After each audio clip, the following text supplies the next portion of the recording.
横綱大野里、露払い高安、太刀持ち隆の勝、行司は木村庄之助であります。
水流の対戦相手が今場所新入幕の大青山ということになります。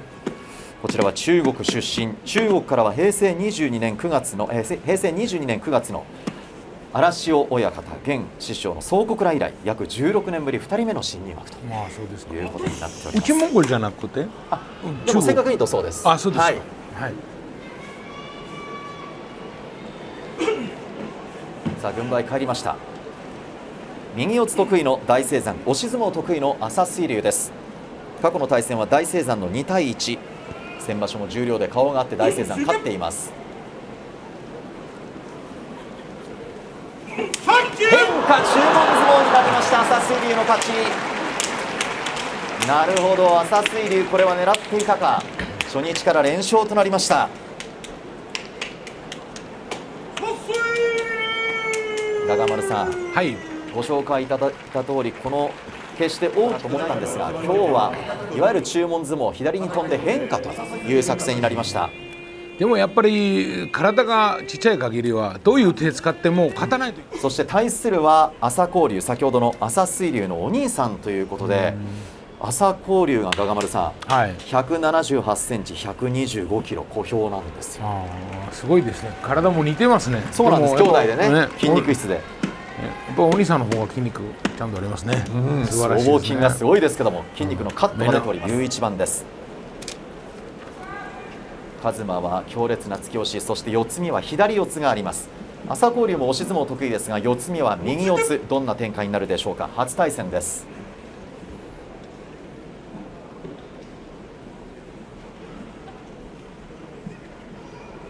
張っていきました。左四つが前に出るのはカズマ。胸があって一気の相撲でした。寄り切りカズマの勝ち。カズマが堂々とした相撲を見せました。そうですね、自信のあるような相撲だし、自分の体に合う相撲ですね。素晴らしいですね。新入幕2日目に初白星です。カズマ、相撲には自信あるんですね。そうですが、朝紅龍が手出していきましたね。そうですね。ただ構わず一気に得意の左四つに組んで前に出ていきました。でもやっぱり相手もカズマっていうんですね。はい、頭で当たってこないからはたと思ってるんですけど。そうですか。はい。もう名古屋は本当美味しいですよ。うなぎ以外に特に現役時代召し上がったものはありますか？安くって済まそうと思ったら世界の山ちゃん、鶏肉はもう毎日手羽先大好きですよ。スパイシー手羽先、焼酎飲みながらもう最高で、いや金額も安かったしちなみに手羽先一つはそんなに大きくないですけども、中村さんだと何個ぐらい、後ほど伺います。時間になりました。お願いします。ともに初日は黒星スタート、早く白星をつかみたいという2日目です。押し相撲の金峰山対する四つ相撲の大野勝です。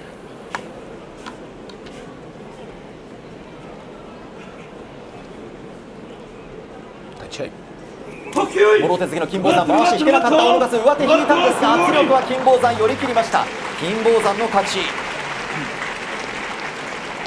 横綱はこの両手を伸ばすのはうまいんですね。そうなんです。もろ手突きが得意です。私が得意んですね。でその後ももう回し組めるんで素晴らしいですね。金峰山、右四つも相撲を取ることができる。ちなみに金峰山なんですが、はいこの名古屋場所、7月場所は関取になってから一度も勝ち越したことないんです。ないんですか。しかも1年ぶりということになります。照富士は赤丸さん、スピードが持ち味ということで。そうですね。武田富士さんは優勝してますね。そうなんですよね。やっぱりああいう足首のところを見るとすごく細いじゃないですか。はい。絶対足首の細い人はものすごい速いらしいんですね。スピードがある。スピードがあるっていう。獅子も大きな体、強烈な突き押し、組んでは右四つという形もあります。武富士は中に入って一気に持っていくことができるか。まだ故障はありません。ここも駆け引きがありますが、同時に下ろしました。落としていこうというはたき込み、獅子よく見ていました。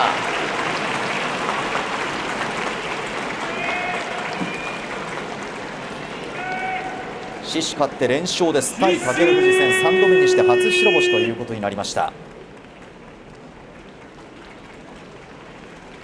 今の相撲だからどうしたら入ってくれないようにちょっとあれしたんですね。逃げたとかそうですね。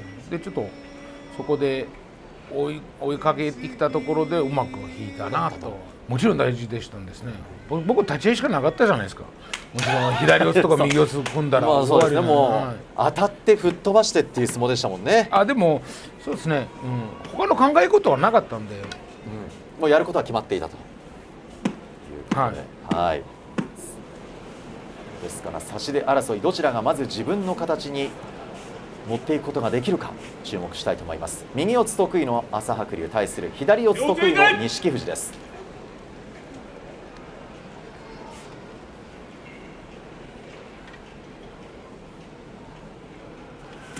張っていきました錦富士、左が入った、左四つだ。ただ上手は朝白龍、右をつけながら上手引きました錦富士です。これは錦富士の形、左四つ、胸が合います。土俵中央引きつけて前に出ようというのが朝白龍、こらえます錦富士、自分の体勢になった錦富士、十分です。粘る朝白龍、土俵から寄り切りました。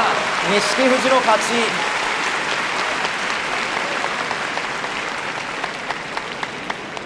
錦富士がガガ丸さん、自分の形に持っていきました。そうですね。自分の形をやっぱり組めば、さっきおっしゃっていただいた力が発揮しますので、そこの速さの勝ちですねって感じで、自分の体勢を取って、勝てましたですね。でもやっぱりよく見ると一回し腰が優勝ないのって確認言われる。ちょっと幕内が増えたんですね。そうですね。やっぱり強くなってきたんですね。金星というのは前頭、いわゆる平幕と言われる力士が横綱に勝つことを金星と言います。これがですから小結、関脇、大関が横綱に勝つんですね。今場所西の前頭11枚目の御嶽海対する12枚目の阿炎です。お互い押し相撲得意ですがタイプが違います。軍配返りました。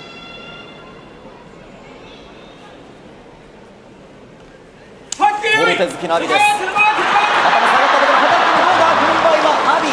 阿炎落ちずに押し切りました。阿炎の勝ち。はたきについていきました。阿炎勝って2連勝、物言いはつきません。阿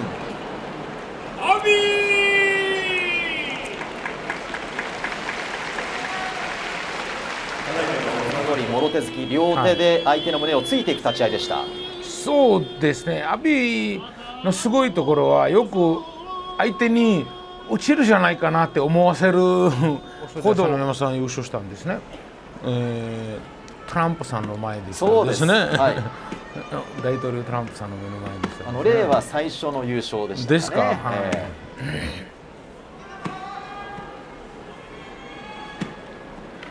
この両力士も初対戦、初顔ということになります。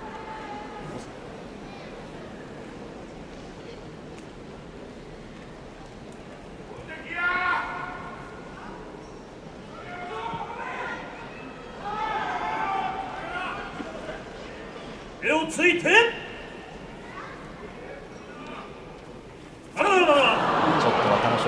ました。先ほどガガマルさんのお話にもありましたが、特に押し相撲の力士はこの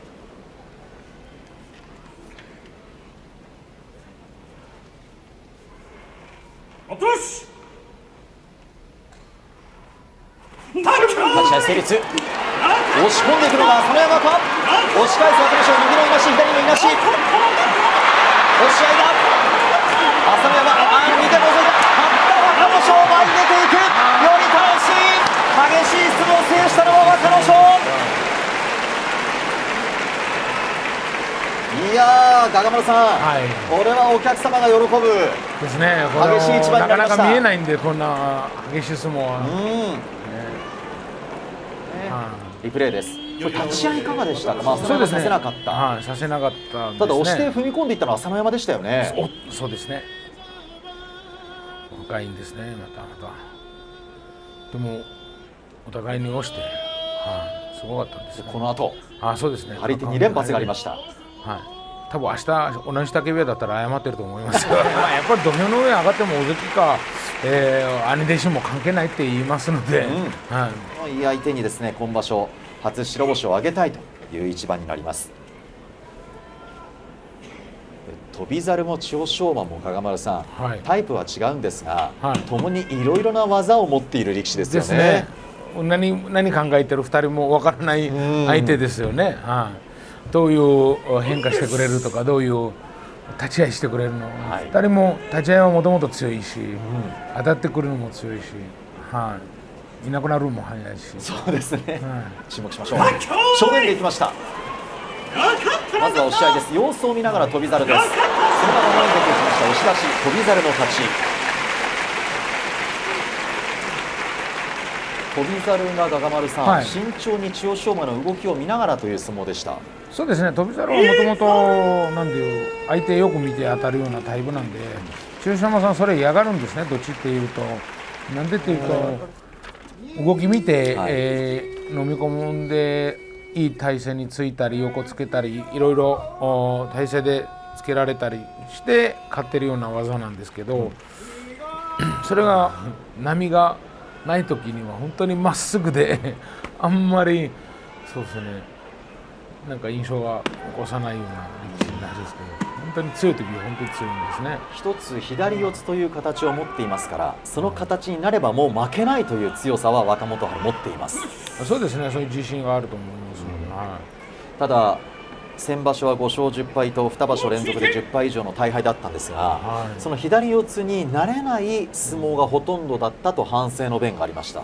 それはなれないっていう理由は自分の中にあると思いますので、もっと立ち合い足りないか、そういうことなんで。押し相撲の藤亮が左が入りました。左四つだ。さあこうなってどうか。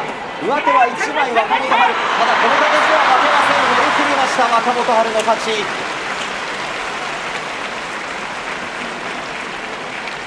その左四つになればというところでした若元春。2日目に今場所初白星です。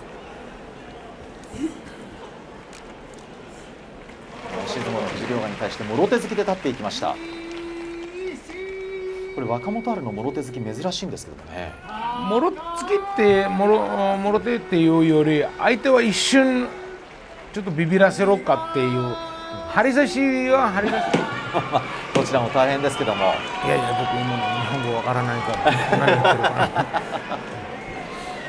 ちょっと変な日本語になってくると思う。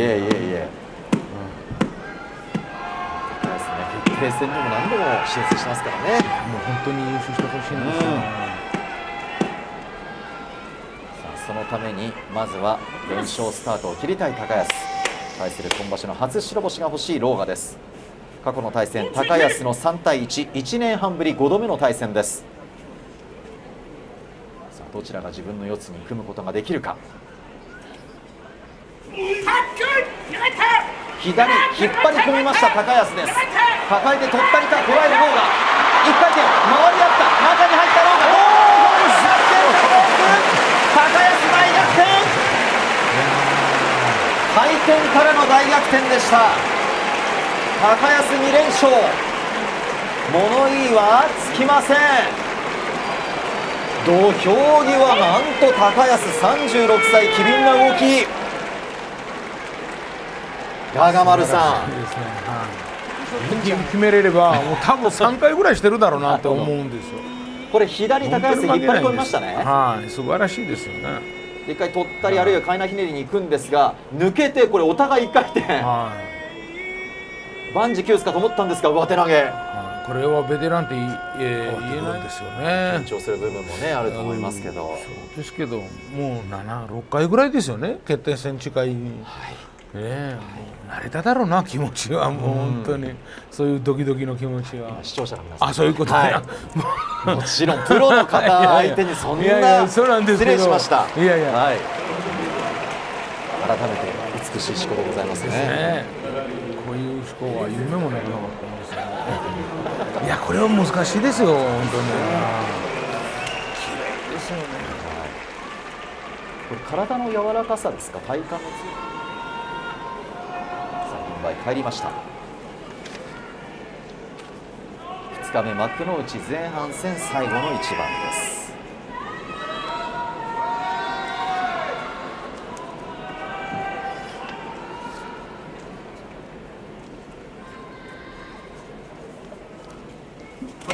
踏み込みは琴恵光に転出した。高いところ前に出ました。琴恵光の勝ち。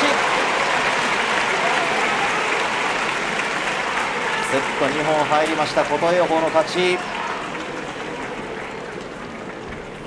琴恵光1年ぶりの正代戦、今年も勝ちました。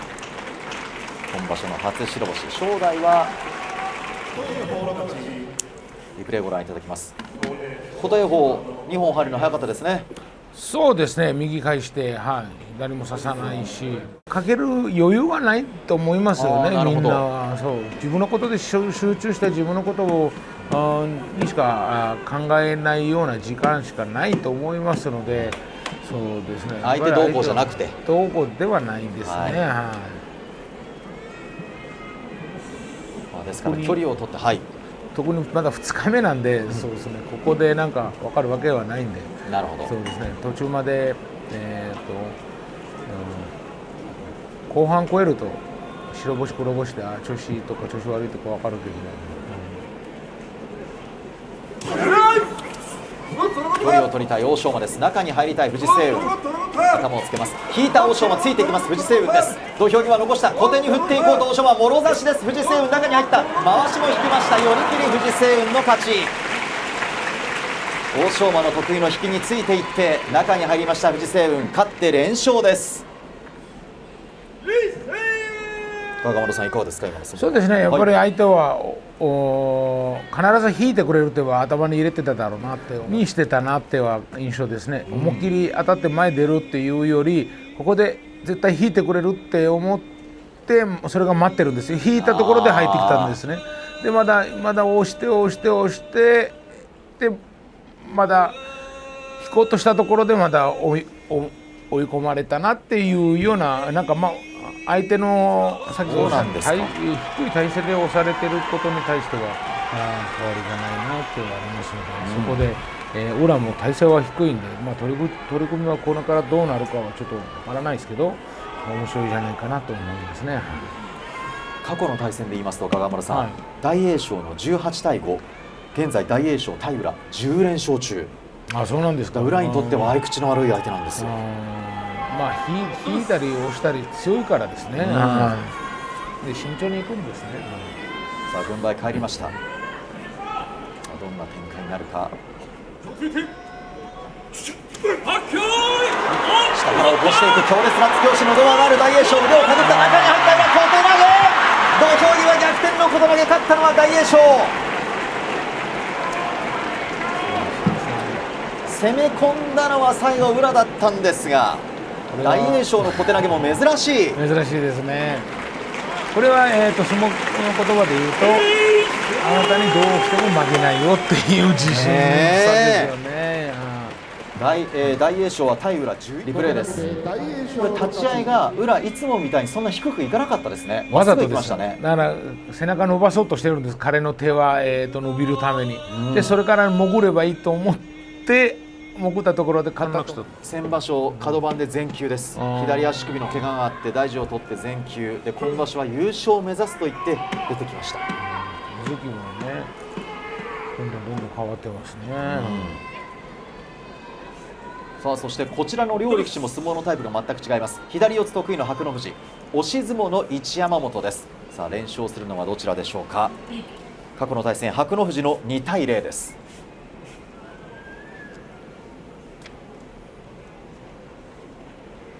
教えて。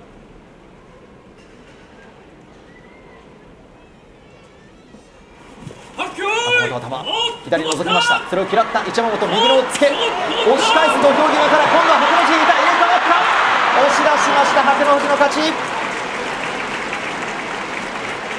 これは攻守が目まぐるしく入れ替わる激しい相撲になりました。鼻から出血があります白富士。そうですね、白富士は相手は動きが速いって分かってて何されるか分かんないから、よくただ今の側からね逆転に転じたんですけども、そうですね、一山本本当にギリギリのところはいても普通なんですね、ここからもう本当に動きがどの動きでも変えられるなっていうあれなんですけど、まあ、やっぱり相手に対してはそうですねの方がよく見ないと。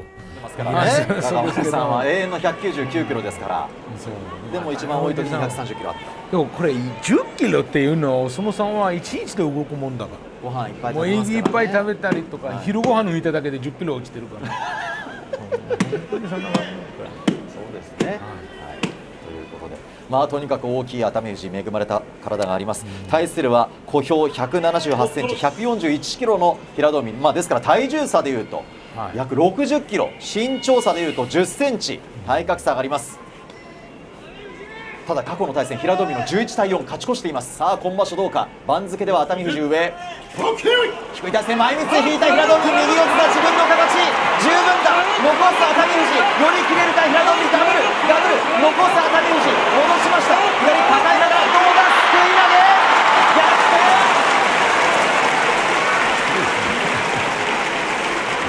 熱海富士連勝。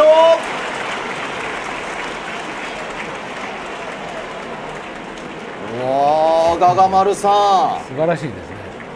これはちょっと力の差を見せるような一番になりましたね。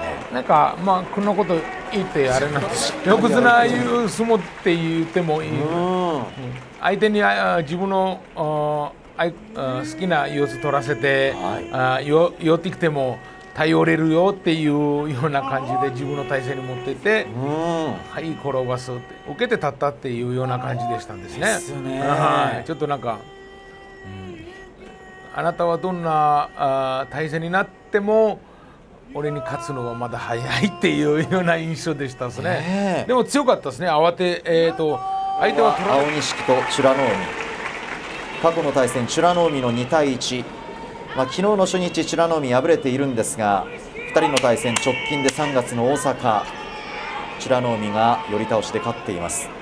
で青錦前回敗れた一番は美ノ海戦もろ手突きで立ったんですね。ちょっと珍しい立ち合いを見せて、最後はもつれて美ノ海が寄り倒しで勝ったという一番でした。美ノ海もいい相撲取りますよ。そうなんですよね。さあ青錦大関復帰に向けて連勝なるか。まわしを引きに行きました。切れた左の前みつ引いた、頭をつける青錦、切れました。離れた、低い体勢崩しません。美ノ海が下から攻めていく。左を取りました。絞って嫌う、もう一度離れた、中に入った左四つ寄り切り、青錦の勝ち。止まらない攻防を最後制したのは青錦でした。2連勝。これもガガ丸さん、攻防のあるいい相撲でした。そうですね、これ、やっぱりお互い左っていう左手の回しにかけるのは、かけなくても使うのはやっぱり相手はそれが嫌がってるのはありまして、ちょっとそこから逃げようとしてるんで、ちょっとずつと腰上がってきてるなって印象ありますね。ここでも取りに行くよって言って取らなくても、これ抜けても必ず取りに行くよっていう、しつこく行きましたね。しつこく言ってるから、でもあまり嫌でしたか。いや見ないんですよ。もう相手には先場所勝ったかどうかも自分自身も覚えてなかったですよ。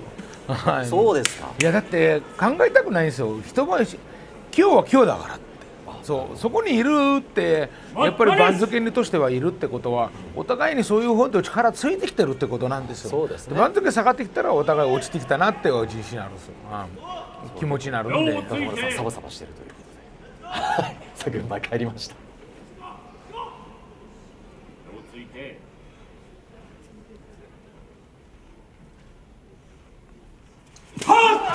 踏み込んでいったゴールに引き落とし、琴勝峰の勝ち。琴勝峰勝った順番通り。順番通りですか。じゃあ来場所はどうなりますかね。次はこうなるかもしれません。まず今日は今場所は琴勝峰勝ちました。豪ノ山いい踏み込みに見えたんですがいかがですか。そうですね。まあお互いに当たってるんですけどね。この山の方が低かったのはありますね。なんでちょっとこれ低すぎるから。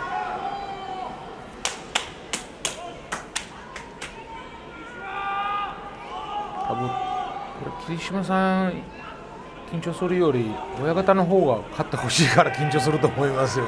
自分の弟子に応援してるからね。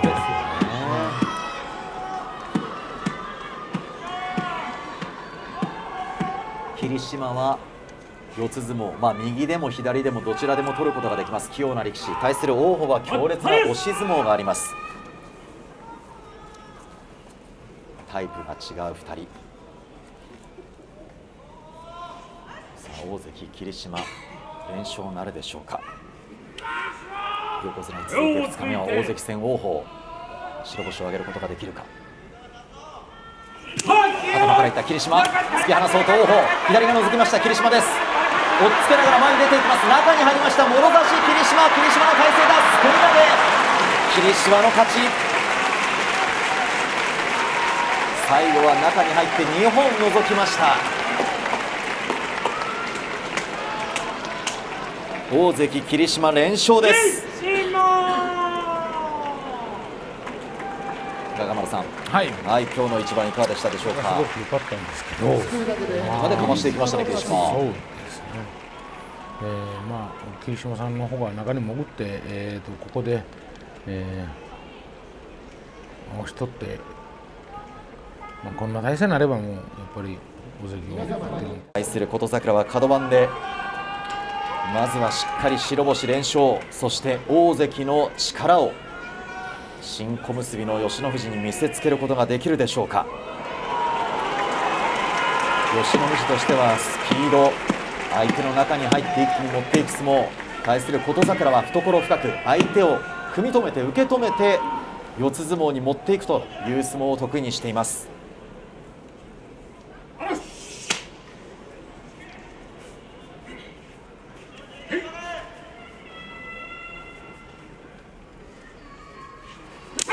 正面からいった右四つです。上手引きました琴櫻、十分下手投げ、吉野富士土俵際どうだ、読み切りました。琴櫻の勝ち。最後は送り出しの格好になったでしょうか。琴櫻勝ちました。カド番大関連勝です。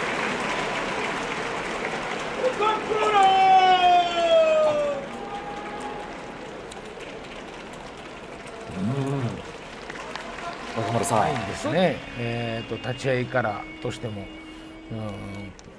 相手の回し取られても何してもどういう次の動きするのはなんか読み込んでますねっていうような印象でいる IG アリーナです。これ豊昇龍がガガマルさん、はい、いろいろな立ち合い持っているんですが、もろ手突き、張り差し、普通に差しに行く、あるいは少し横に動きながらまわしを上手を引きに行く、今日はどんな立ち合い選択しますかね。やっぱり相手は押し相撲って分かっておりますので、その相手のその力発揮するような場所、例えばその強く当たってきたりはどうしてもちょっと止めるとか、一瞬止めるのを、自分の体勢にとって回し取ったりいたりとか、張り差しも考えられるし、そうですね、横綱はもうどんな体勢でも対応できるんですけど、やっぱりそういうところを考えていると思いますので、どういうふうにいくのは分からないですけどね。その豊昇龍の立ち合いにも一つ注目してみたいと思います。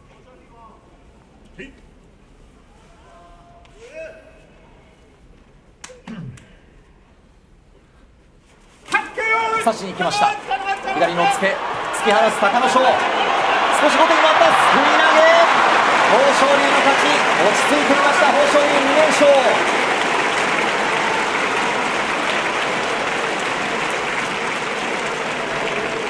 隆の勝が少し攻め込んだかなと見えたんですが、そうですね。でもやっぱり横綱は慌てなかったですね。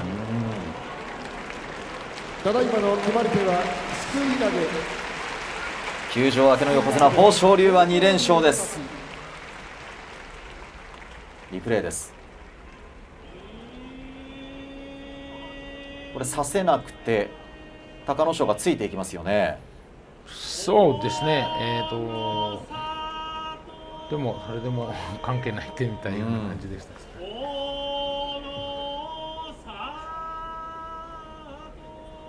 でも隆の勝も頭でいってないですね。そうですね。なんかちょっと両手とかそういう感じでしたですね。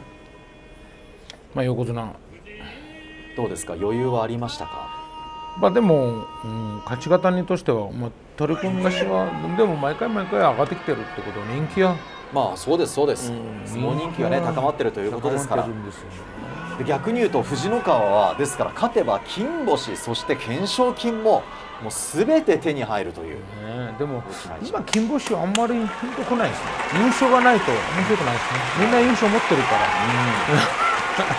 さあ時間になりました。なかなかね他では聞けないようなお話も伺いながらすみません、最後の結びの一番をお届けしたいと思いますが、まあ何よりも高村さん、大野里がしっかり今日勝てるかどうか。